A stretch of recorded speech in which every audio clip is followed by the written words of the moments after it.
30 de marzo de 1962.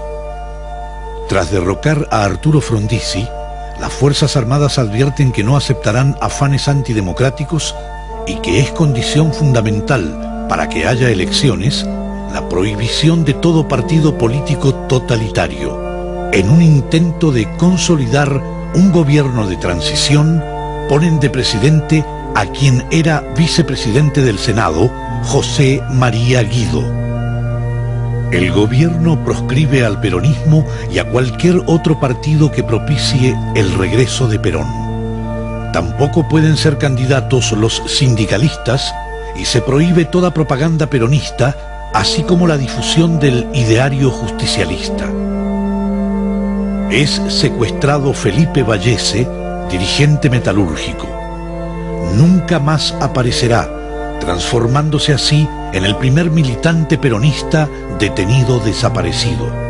Una ola de atentados y huelgas envuelve al país.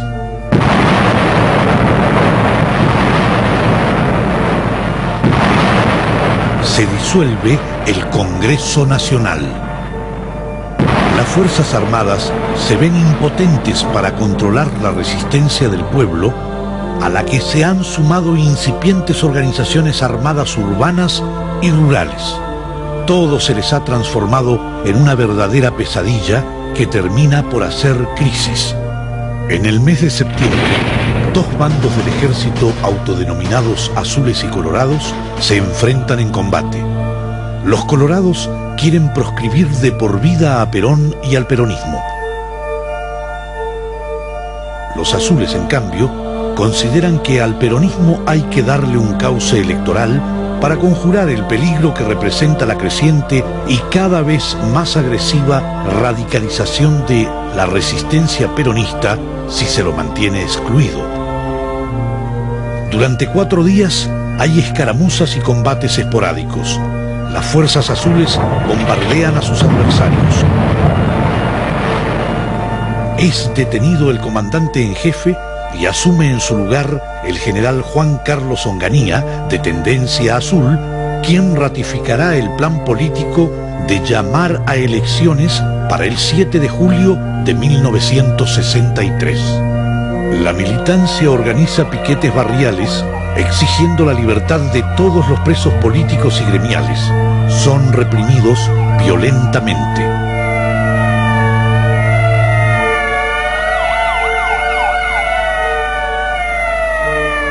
El Poder Ejecutivo dicta un decreto sobre seguridad del Estado para hacer frente a la acción subversiva. 1963. Febrero. Ante la inminencia de las elecciones, el gobierno considera que es necesario integrar de algún modo al peronismo. Numerosas figuras civiles y militares de los llamados azules, dirigentes políticos de diversos partidos y sindicalistas peronistas se dan a la tarea de construir un frente.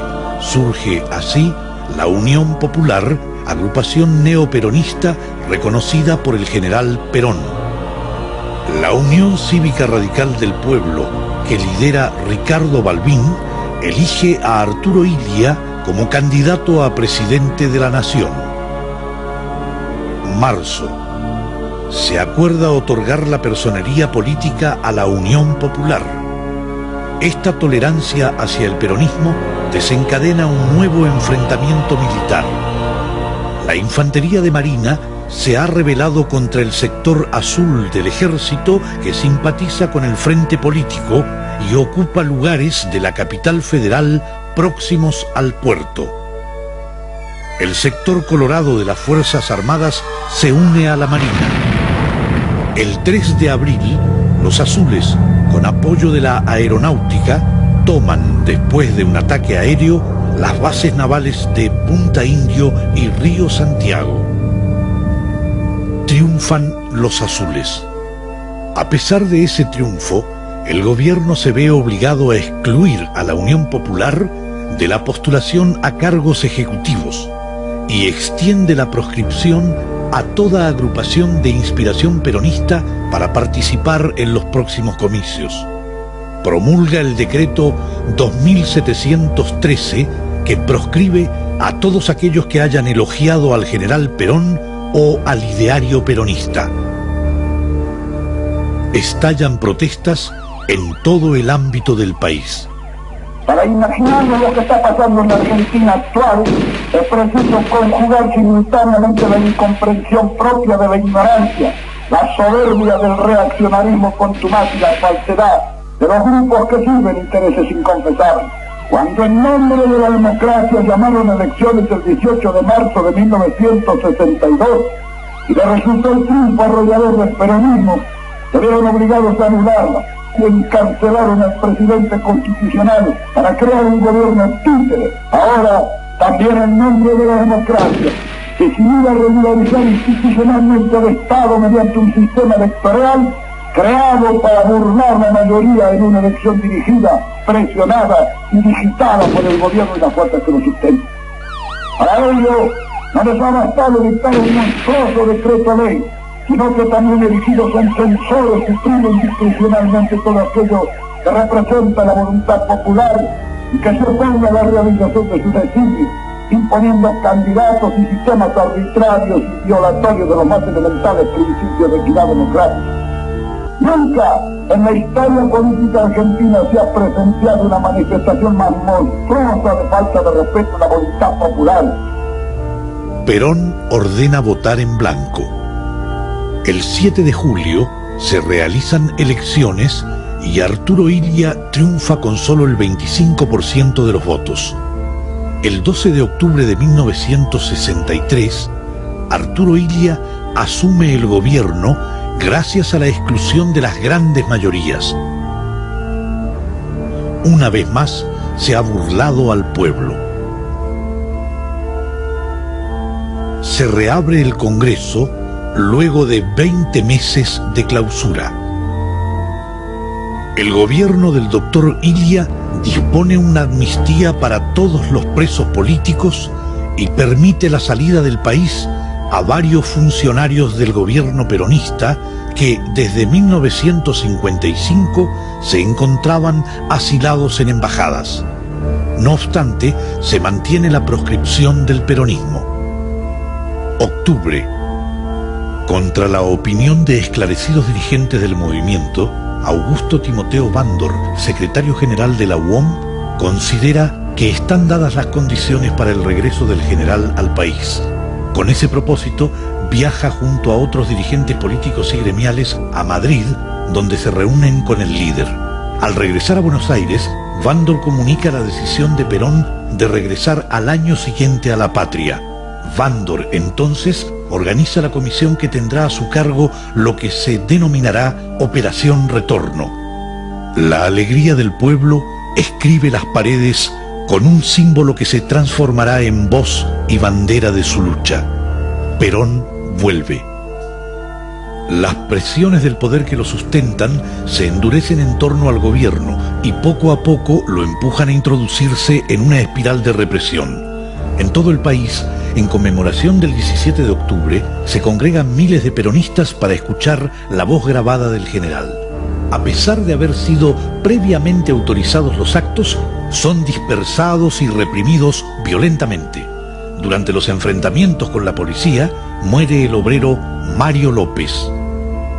Creo firmemente que ya llega en el mundo la hora de los pueblos. Las instituciones que quieran mantener el cerco de sus antiguos privilegios serán destruidos por la avalancha de las masas que surgen desde el principio de la historia por caminos de sangre y de dolor, pero con una marea incontenible de libertad. La hora de los pueblos ya no es una palabra de la jerga demagógica en las mentiras democracias de nuestro tiempo. Noviembre.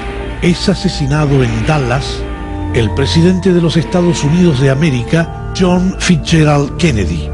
1964.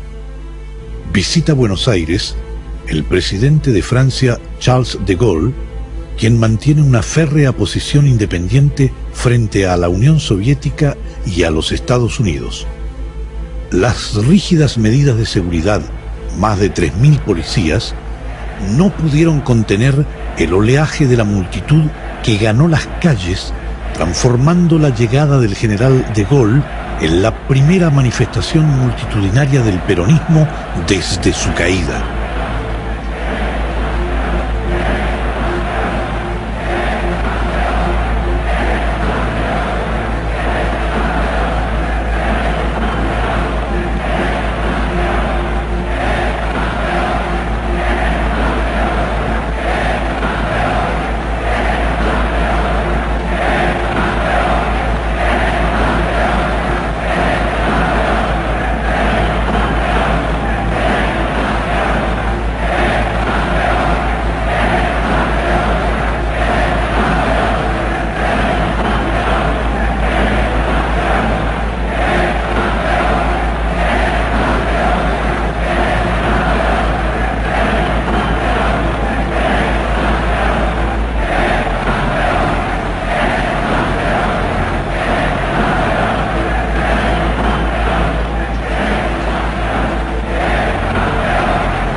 La CGT lanza un plan de lucha con ocupaciones de fábricas.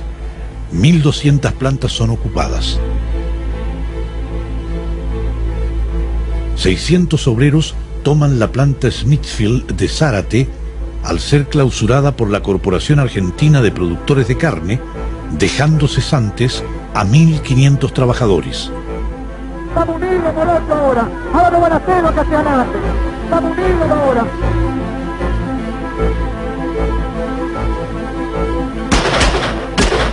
Un grupo armado irrumpe en una reunión de sindicalistas en Rosario, provocando la muerte de 3 personas.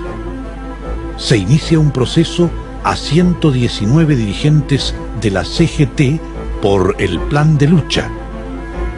La CGT decreta un paro general en protesta por el procesamiento de sus dirigentes. Diciembre. Un rumor conmociona al país. El general Perón ha salido de Madrid con rumbo incierto. Horas más tarde, lo que solo era un rumor toma carácter oficial. El general Perón y su comitiva viajan de retorno a la Argentina. La noticia estalla en el país y un estado de conmoción se percibe en todos los niveles. Las Fuerzas Armadas amenazan al gobierno con un golpe militar si no impide el ingreso de Perón a la Argentina. El gobierno solicita a los Estados Unidos que interceda ante el gobierno de Brasil para que impida al general Perón proseguir viaje hacia Buenos Aires. Al llegar a Río de Janeiro, el avión es detenido y se le comunica al general que no puede continuar viaje. El general Perón y sus acompañantes son reembarcados y forzados a volver a España. El operativo retorno había fracasado.